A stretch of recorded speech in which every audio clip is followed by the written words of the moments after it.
On the news, more lawmakers reject Godswill Akpabio's list on NDDC contract beneficiaries. Nigeria signs air transport agreement with the United States of America. And Gambian presidents begin self-isolation as vice tests positive for COVID-19.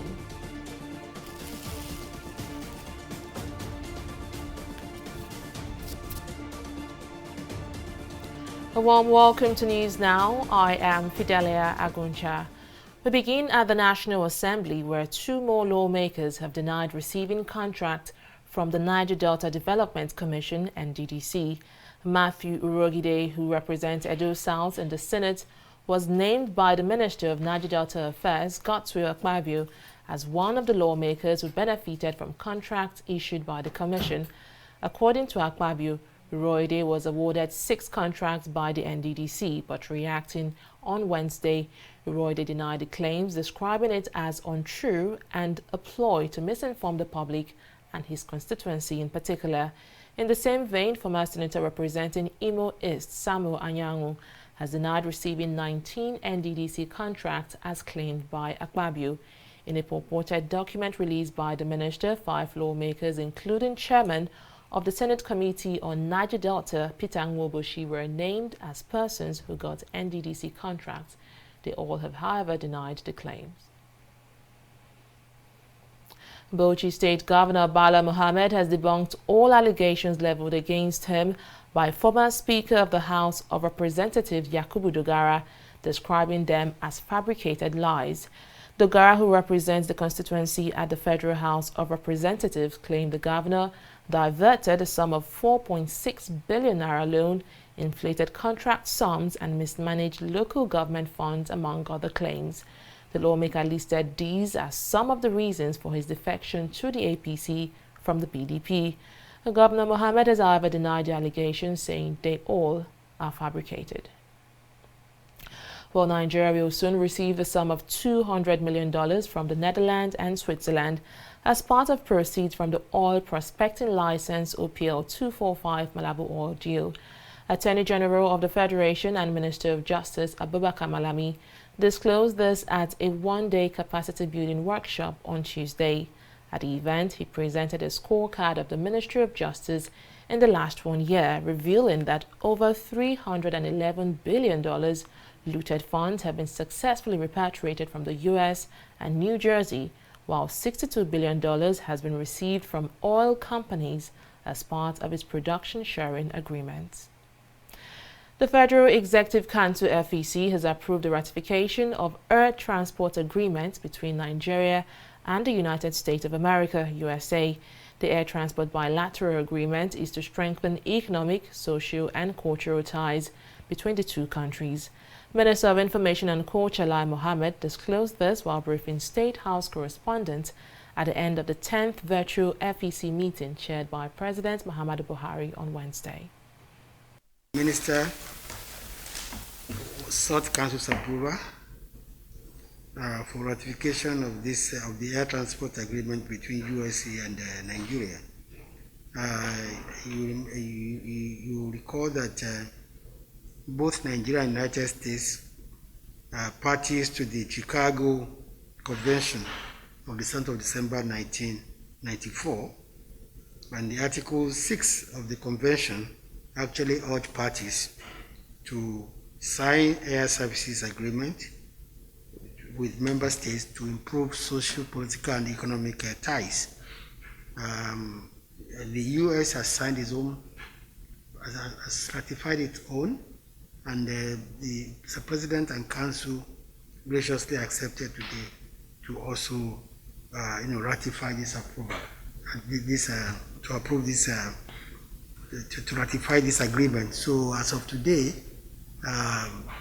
as far as the President signs them, it means that a valid agreement of between for air services, air transport service between Nigeria and the U.S. with the attendant benefits for both countries, especially as Nigeria is working towards having its own national airlines. You will not take advantage of this air services, air transport by bilateral agreement to strengthen economic, social, and cultural ties. To security matters now, political interference and a failed justice system is responsible for the ongoing crisis in southern Kaduna. This is according to security risk management expert Kabiru Adamu. In the past weeks, unknown armed men have launched a series of fresh attacks on southern Kaduna communities, killing scores of people and injuring several others. Speaking to TV360 Nigeria, Adamu says there will be a significant change if intelligence is sharpened and conspirators are made to face the full wrath of the law. We can't take away from the governor the fact that he has attempted to come up with certain innovative solutions. He set up a Ministry of Homeland Security. He's appointed someone from Southern Kaduna to head that ministry, yet the killings are still ongoing. So unfortunately, I am left with no choice but to conclude that there's definitely a political angle to the killings. Now, who is behind that political angle? Unfortunately, the criminal justice system that is supposed to arrest offenders is unable to do that. Most of the persons that have been fingered from previous commissions of inquiry and investigative committees into this crisis are people that are either traditional rulers or are political brokers. They are powerful persons. And so if you touch them, their communities are likely to rise up in their support or against you, especially if you do not touch the other side. So, and I think it is this political correctness that has incapacitated previous governors and including the current governor. Ondo State Governor Rotimi Akeredolu has picked Lucky Ayedatiwa as his running mate for the October 10 governorship poll. The deputy governorship candidate is a former commissioner in the Niger Delta Development Commission, NDDC. Akeredolu, who spoke at the swearing-in of new aides, said Ayedatiwa possessed verifiable credentials and was selected after wide consultation with party leaders. He replaces Agbola Ajayi, who recently defected from the APC to the PDP. Massive floods will sweep through many parts of the country between September and October this year. This is according to the Nigeria Hydrological Service Agency, NIHSA. Director General of the agency, Clement Nze, at a press briefing today, explained that of Nigeria's 774 local government areas, 275 will be moderately hit, while 102 councils will be worse hit. He listed Lagos, Rivers, Delta, Edo, and Kogi as the state to witness major flooding.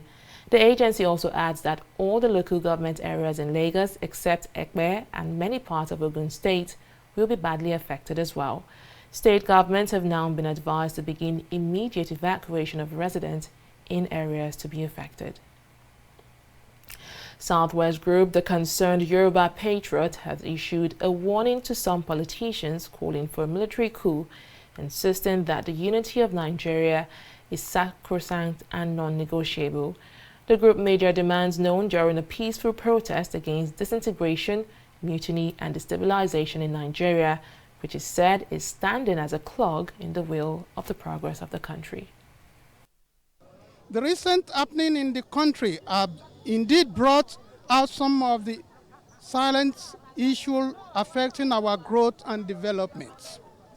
The fact, if we must admit, will ultimately constitute a clog in the wheel of our progress. And as such, we must do all within our power to address it from in every source. We, the member of the concerned Yoruba patriotic, know for sure that the unity of Nigerian is sacrosanct and non-negotiable, and that is why we are elected to undertake this rally against disintegration, mutiny, destabilization in Nigeria. We wish to state that the rally is to set the record straight and put issue in proper perspective as regard where the Yoruba nation stands with regard to the unity of Nigeria. The concerned Yoruba patriotic stand firmly with Nigeria and state that those that have been spreading incity message and not represent the interests of the Yoruba nation, but rather the interests of their paymasters that have engaged up against the soul of Nigeria. Let's take a break here, but still to come. Federal government advises Nigerians against self-medication amid purported hydroxychloroquine cure for COVID-19.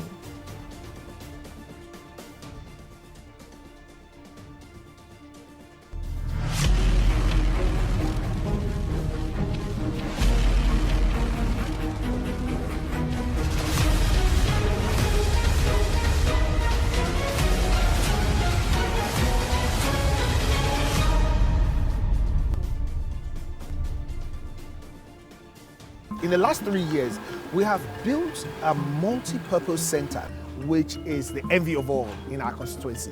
And I can tell you that the people who are living there are already enjoying it. Guy, do you think what this man just said is true? See, I seriously doubt. I'm sure it's one of those their silly lies. And wait, do you know there's a way to find out if these things he's saying is true or not? This is the Construct app. It gives people like us a sure way to track implementation of constituency projects. It gives valid and verified information on location of projects, amounts allocated, amount funded, the level of job done, and even the profiles of concerned legislators. You and I can post directly on this app. Are you serious? This is the Go-To app. If you want to know how our Commonwealth is being expanded by the government. Wow. Let's even see if what this man said is true. Show me.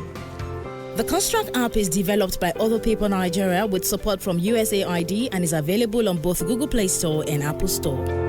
And it's true. Of course, I told you. Welcome back. If you're just joining us, here are some of our top stories tonight. 2 more lawmakers indicted by Niger Delta Minister Godswill Akpabio have denied receiving contracts from the NDDC. Matthew Horide of Edo State and Samuel Anyango of Abia State, in separate statements, denied the allegations. They joined the list of 4 National Assembly members to reject the minister's claim. Nigeria will soon receive the sum of $200 million from Netherlands and Switzerland as part of proceeds from the Oil Prospecting License 245 Malabo oil deal. Attorney General of the Federation, Abubakar Malami, who disclosed this, also revealed that the country has repatriated 311 billion looted funds since the start of the present administration. We also told you that the Federal Executive Council, FEC, has approved the ratification of air transport agreements between Nigeria and the United States of America. The bilateral agreement is to strengthen economic, social, and cultural ties between the two countries.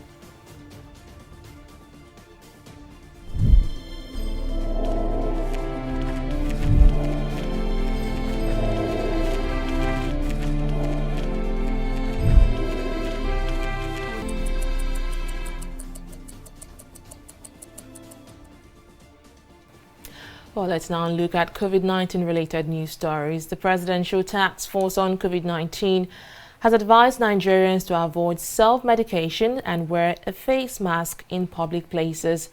This federal government statement seems to be in reaction to a viral video where a Nigerian-trained U.S. doctor, Stella Emmanuel, claimed that she has treated over 350 COVID-19 patients with hydroxychloroquine. She also claimed that a face mask is not needed to prevent the transmission of the disease. But in a post with a picture of Emmanuel and the word caution written across the picture, the PTF advised Nigerians to keep observing COVID-19 prevention protocol. Nigeria currently has 41,804 confirmed coronavirus cases, with 624 new infections reported in the last 24 hours. Meanwhile, 18,764 people have recovered from the virus, while 22,172 are active cases.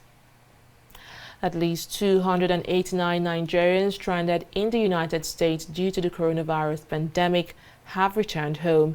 An Ethiopian airline plane conveying the evacuees took off from New York, Jersey on Tuesday night and arrived at Nnamdi Azikiwe International Airport, Abuja, on Wednesday afternoon. This is the fourth evacuation flight, which brings to 1,095 the total number of stranded Nigerians so far repatriated by the federal government from the U.S. Meanwhile, 60 Nigerian prisoners granted pardon by the Ethiopian government have remained in the detention facility following failures of the Nigerian embassy in Ethiopia to process their evacuation. The freed Nigerians, in a Save Our Soviet message, lamented that despite their pardon on March 26 and a payment of $1,000 each as travel fare, the embassy has refused to clear them. Well, due to the COVID-19 economic impact of the coronavirus pandemic, more Nigerian governors have continued to revise their 2020 budgets. Bayelsa State Governor Doye Diri earlier today announced that he has cut the state's 2020 budget by 20% from 242 billion naira to 183 billion naira.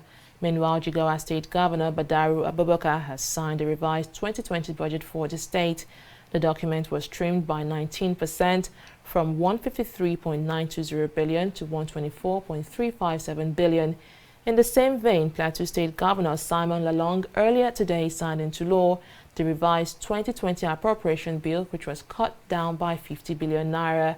The biggest slash was done by the Cross River State Government, whose 1.1 trillion naira budget was reduced to 147.1 billion naira. President Muhammadu Buhari will observe the Eid al-Kabir prayer with his family at home and will not receive any visitors. The presidency made the announcement on Wednesday in a statement released by his spokesperson Garba Shehu. In the statement, the president wished all Muslims a safe and happy Eid celebration. He reiterated that the protocols issued by the PTF against large gatherings should be obeyed throughout the celebrations. The Gambian President Adama Barrow has gone into self-isolation for 2 weeks after Vice President Isatou Toure tested positive for COVID-19. The presidency made the announcement in a statement on Wednesday. No further details were, however, provided about Toure's condition. Gambia has the least number of COVID-19 infections in West Africa, with 326 cases, including 9 deaths. Let's take a break here to bring you business stories and more.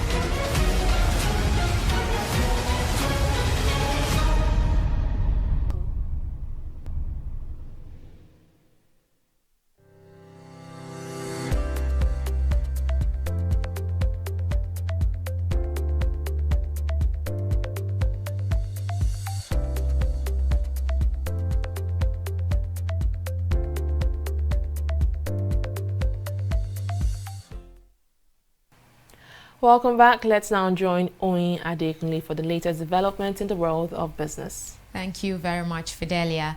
The Federal Executive Council, FEC, has rectified President Muhammadu Buhari's anticipatory approval for the release of 8.64 billion naira towards the counterpart funding for the power deal with Siemens AG signed by the Nigerian and German governments last year.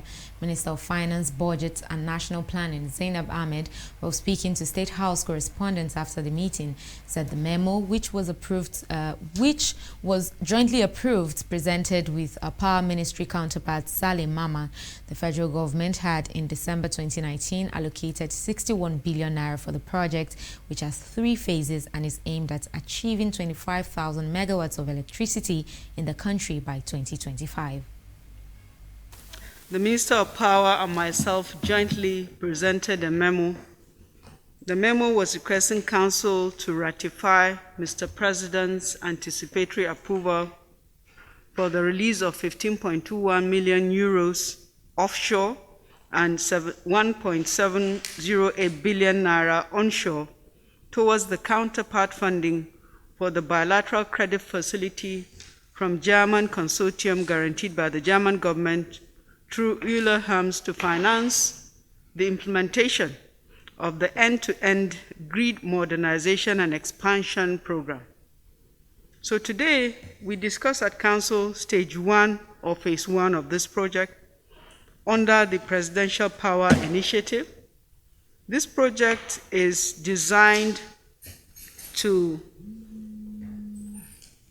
include 23 transmission initiatives as well as 175 separate transformative projects in the electricity distribution franchises that we have in the country.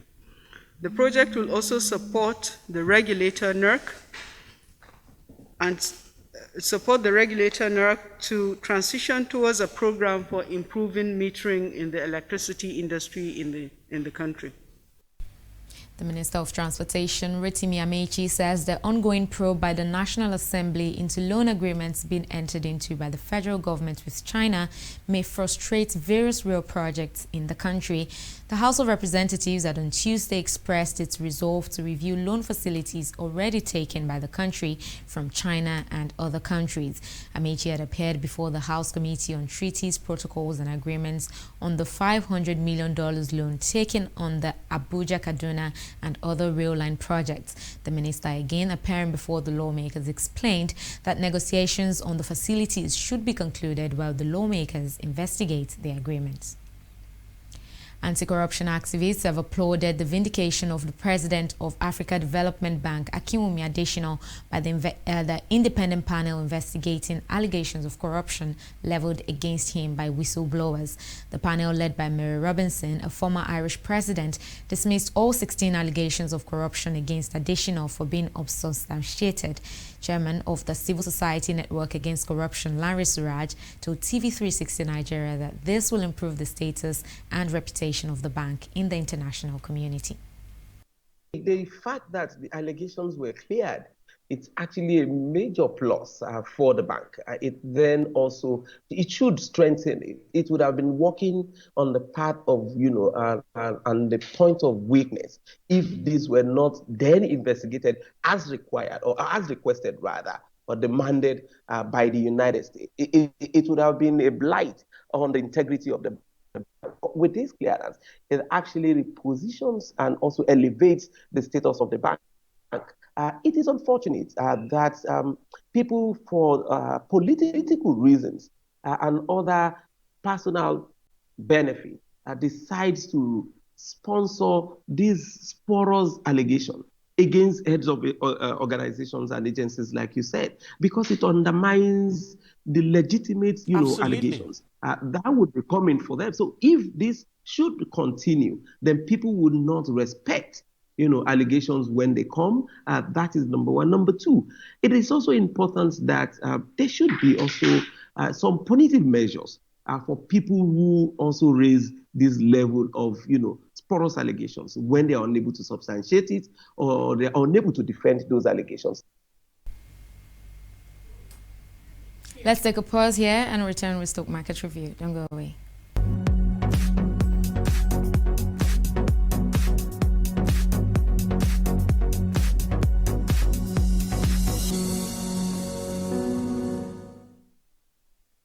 Midweek trading on the NSE ended on a positive note today with a bit of renewed bargain hunting activities. Market edged higher by a 0.18% rise in crucial market indicators, while the market cap also increased to 12.881 trillion naira, and that's from 12.85 trillion naira in previous session. Market breadth also closed positive at the end of the day's trading with 18 gainers against 14 losers.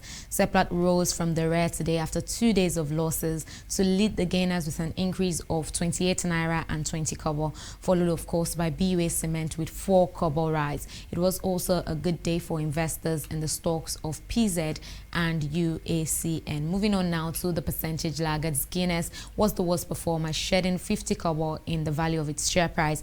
It is trailed by WAPCO, losing 25 kobo. Of course, Studio Press PLC and Abico completed the list of top 4 losers. And moving on now to the market summary. The selling pressure is increasing in the market, as this table clearly shows. Volume of shares about 49 million, actually dropped by about 49 million today. It was about 150 million units of shares traded yesterday. That's in previous session. And also we see that value of trade also went from nearly 2 billion naira in previous session to 973.6 million naira at the close of trading today. And moving on now to the foreign markets, FTSE hung on to gains as U.S. stocks rose, as investors, of course, eyed potential stimulus from the U.S. Congress and Federal Reserve. Unfortunately, Nikkei index closed negative. And that's it from here. It's back to you now, Fidelia. Thank you, Ian, for that update. To the foreign scene, a man accused of committing blasphemy under a controversial Pakistan law has been killed.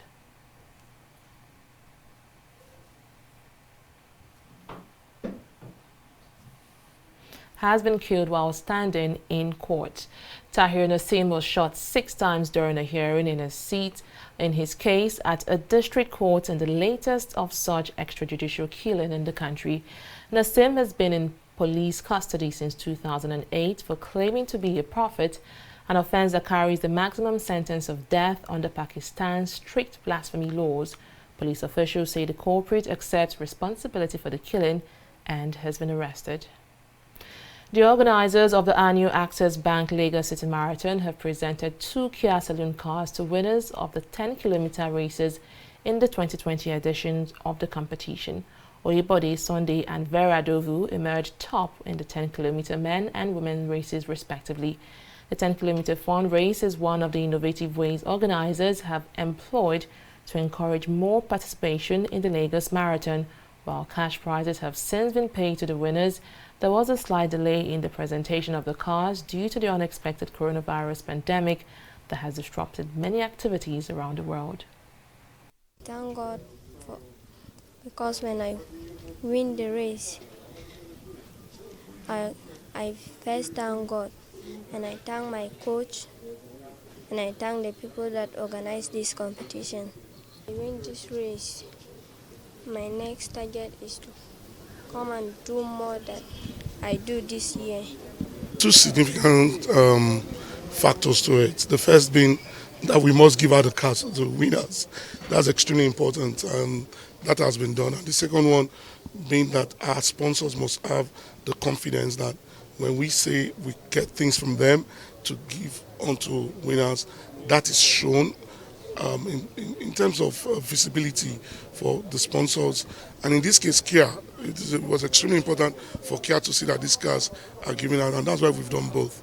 Keeping the promise of giving to the winners and also ensuring that we cater for the sponsors. The purpose of presenting this car to them to represent the Access Bank Lagos City Marathon brand wherever they are. So they should represent the brand, but wherever they drive the car to, they should always keep in mind that the car is from the Access Bank Lagos City Marathon, and that's the most important part of it.